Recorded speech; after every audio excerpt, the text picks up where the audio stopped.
দেখেন বন্ধুরা, প্রবাসী হাসান ভাই কি বলে, আপনারা একটি মনোযোগ সহকারে শুনুন। হাসান ভাই অনেক সুন্দর সুন্দর কথা বলতেছে, আপনারা অবশ্যই মনোযোগ সহকারে এই কথাটা শুনবেন। যদি ভালো লাগে অবশ্যই শেয়ার করে সবাইকে দেখাবেন। শুভ সকাল। আমি এমন একটা মানুষ, আমি কোনো কিছু নিয়ে অহংকার করি না। মাটির তৈরি মানুষ, চলে যেতে হবে এক মাটির নিচে।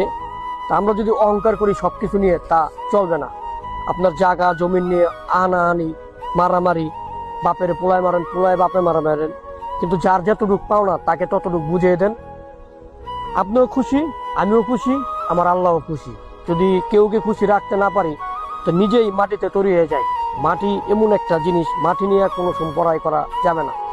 আপনার যা আছে আপনি তাই নিয়ে সুখী থাকুন, কারণ এই মাটিতে আপনাকে হওয়াইব। আমি মরে গেলে আরেকজন হবে, আরেকজনের জায়গায় আমার জায়গায় আরেকজন আসবে। এটাই দুনিয়া, আল্লাহ তাআলা দুনিয়া তৈরি করে দিচ্ছে এইভাবেই। কিন্তু আমি যদি অহংকার করি তাহলে কি হবে ভাই? দুনিয়ার দিকে তাকাতে হবে, মানুষটা চিনতে হবে, আল্লাহর পথটা দেখতে হবে।